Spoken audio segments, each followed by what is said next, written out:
Mesdames et messieurs, bonsoir. La télévision d'État en Arménie occidentale vous présente les nouvelles de jour. Voici le principal chapitre d'aujourd'hui. Les Arméniens islamisés, les Sassountis, toponymes d'Artsakh, Hadrut. Le 8 mars n'est pas seulement le jour et la fête de la féminité, mais aussi la protection de droits. La communauté internationale a affaire à un régime criminel et à une entité qui ignore et discrédite enfantement le droit international. DRH d'Artsakh. Léo demande à l'Azerbaïdjan de se conformer à la décision de justice et d'ouvrir la route vers Berdzor. Le monde disparu devant Samoussat après le tremblement de terre. Comme on le sait, le Sassoun a toujours un rôle particulier dans l'histoire du peuple arménien, même de nos jours, surtout en ce qui concerne le sujet des Arméniens islamisés et cachés. Le Sassoun se distingue par un certain nombre de caractéristiques. Il faut dire que, étant une zone strictement montagneuse, le territoire est actuellement dans un état extrêmement arriéré, qu'il suffise de dire que la route Koudorné atteint le village nommé Sassoun et de là, il n'y a pas de route menant au village en tant que tel et il y a seulement un an ou deux, des tracteurs ont nivelé les sentiers en trois le long des bords des vallées, à travers lesquels les voitures peuvent en quelque sorte passer. Les résidents locaux vont généralement au village et en reviennent à pied. Il n'y a pas d'école dans de nombreux villages. Les gens vivent pour la plupart dans de vieilles maisons arméniennes construites avant 1915. Il est à noter que bien que l'État ait changé les noms de tous les villages, les emplacements géographiques, mais les anciens noms sont toujours utilisés par le peuple. Par exemple, la légendaire montagne Maruta est actuellement renommée Aydinlik Dağ, mais personne ne l'appelle par ce nouveau nom. À ce jour, la montagne Maruta a un rôle de symbole spirituel particulier pour les habitants de Sassoun et est parfois citée comme un serment. Les Arméniens survivants de Sassoun et leurs descendants peuvent être divisés en deux groupes. Les crypto-arméniens, les Arméniens arabisés de plus dans le deuxième groupe, nous incluons conditionnellement les descendants métis d'Arméniens. L'article complet est disponible sur notre site web. La grotte d'Azor est située dans la partie sud-est de la République d'Artsakh, près du village d'Azor, district de Hadrut. Elle est située au-dessus de la vallée de la rivière, à environ 200 mètres au-dessus du village de même nom. La grotte d'Azor est géographiquement située dans le couloir naturel par lequel les peuples et les animaux anciens ont migré d'Afrique vers l'Europe et l'Asie. La grotte d'Azor est l'un des sites préhistoriques les plus anciens et les plus célèbres au monde. Ici, pour la première fois, dans la couche de culture archéologique dite accueillienne, des outils en pierre et des peintures mourant de travail et de chasse, des humains qui vivaient ici il y a plus de 300 000 ans ont été découverts à une profondeur de 7 mètres près de l'entrée. Ceux de la grotte, des archéologues ont trouvé un gros morceau de la mâchoire inférieure d'un néandertalien. Selon la légende, les trésors du monastère d'Amaras étaient conservés dans cette grotte et Makar Epis Barkhudarians, qui mentionne la grotte de la fin du 19e siècle, déclarait avoir vu une statue de femme en pierre. La journée internationale de la femme est célébrée chaque année le 8 mars. Cette journée est l'expression de la lutte pour les droits des femmes. Depuis les temps les plus reculés, la femme était considérée comme la base de la famille chez les Arméniens. Les décès Anahit, Astrik et Nané ont joué un rôle important dans la mythologie ancienne. De plus, Anahit était l'un des principales déesses, la fille d'Aramast. Après l'introduction du christianisme, le culte des femmes s'est exprimé à l'image de la mère de Dieu.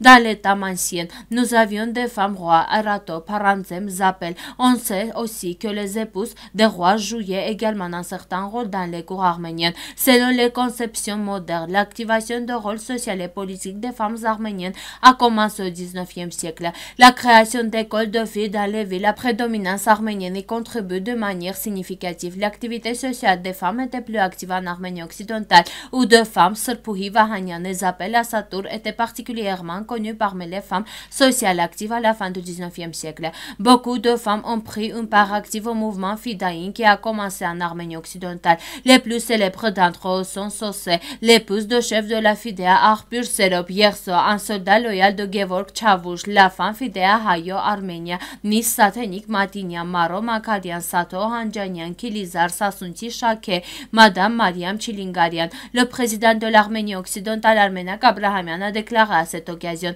Chères femmes, au nom de la République d'Arménie occidentale et de moi, mois, je vous félicite chaleureusement à l'occasion de la Journée internationale de la femme.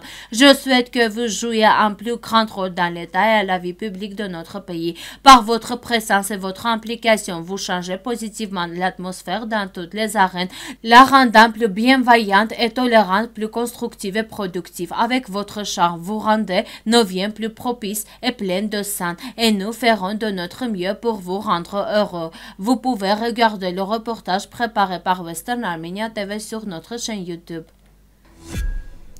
Le défenseur des droits humains d'Artsakh, Geram Stepanian, est venu avec une déclaration. Selon les informations recueillies par le personnel du défenseur des droits humains, le 5 mars vers 10 heures, un groupe subversif des forces armées azerbaïdjanaises a attaqué la voiture de service des passeports et des visas de la police de la République d'Artsakh. À la suite de quoi, selon les données actuellement vérifiées, 3 personnes ont été tuées, une a été blessée. Dans les conditions de bloc de 2 mois et demi, la partie azerbaïdjanaise a eu recours à des attaques armées ces derniers jours, ciblant les citoyens et les machines agricoles dans différentes directions. Les actions de l'Azerbaïdjan, les crimes contre l'intégrité physique et physiologique du peuple d'Artsakh, les violations flagrantes des droits de l'homme prouvent qu'il n'a pas renoncé au dépeuplement complet de l'Artsakh par la force et aux objectifs génocidaires contre le peuple d'Artsakh. Les aspirations de l'Azerbaïdjan et les objectifs de nettoyage ethnique de l'Artsakh devraient être plus qu'évidents pour l'ensemble de la communauté internationale. En premier lieu, les États membres du Conseil de sécurité de l'ONU en tant que structure responsable du maintien de la paix internationale, ainsi que le coprésident de la groupe de Minsk de l'OSCE, Russie, États-Unis, France. Le fait d'ignorer les appels de la communauté internationale et de ne pas respecter la décision rendue par la Cour de justice des Nations Unies indique clairement que la communauté internationale n'a plus affaire à un régime criminel et à une entité qui ignore et discrédite fortement le droit international, et le seul moyen de le convaincre, c'est de mettre en place des mesures dissuasives et punitives. L'UE reste préoccupé par le fait que les violations continues de la liberté de circulation le long de la route de Berdzor affectent les droits de l'homme en Artsakh, y compris les droits à la santé, à l'éducation et à la sécurité alimentaire. Un faux rapport que l'UE a déclaré dans un communiqué. L'UE appelle les autorités azerbaïdjanaises et toutes les autorités responsables à garantir la liberté et la sécurité de circulation sur la route reliant la région de Gorissa-Stepanakert conformément à la déclaration tripartite de 9 novembre 2020 et à respecter la décision de la Cour internationale de 22 février 2023. L'UE encourage l'Azerbaïdjan et l'Arménie à poursuivre le dialogue, y compris au niveau des dirigeants. Nous espérons que le processus de paix se poursuivra avec le soutien du président du Conseil européen, M. Michel, indique le communiqué. Hovset Tokat a publié un livre sur la ville de Van qui est mentionné dans la tradition des orfèvres arméniennes, qui a maintenant été publié en tant qu'étude distincte sous le titre Le monde disparu de Van. Dans cette étude, l'auteur examine les particularités géographiques, ethnographiques et culturelles de la région, en partant des régions Pain jusqu'au rôle joué par l'administration de l'Empire ottoman. Hovset Tokat est né dans le village de Tchermek de la province de Corée en Arménie occidentale et a déménagé à Constantinople avec sa famille à l'âge de 7 ans. Dans la préface du livre, il mentionne les grandes impressions que Van a laissées dans son cœur et sa mémoire. Ce fut une odyssée de recherche dans la littérature d'histoire dont le fruit fut ce livre, explique l'auteur. Le nom de la province de Samosat en Arménie occidentale a commencé à être discuté plus activement dans les médias arméniens récemment en relation avec le départ des sauveteurs arméniens là-bas après le tremblement de terre dévastateur. Comme nous le savons, ce dernier travaillait à Adıyaman même après le puissant tremblement de terre du 6 février 2023. Cependant, l'histoire de l'ancien Adıyaman a pris fin. L'Adıyaman en grande partie détruite ne sera pas restaurée au même endroit, mais la ville sera déplacée vers un autre endroit à proximité et reconstruite à partir de zéro. Le terrain sera nivelé et l'église assyrienne locale, qui desservait également la communauté arménienne, sera reconstruite. Selon les experts, il est impossible de réparer l'église. Des Arméniens chrétiens de la province d'Adıyaman sont morts dans le tremblement de terre dévastateur.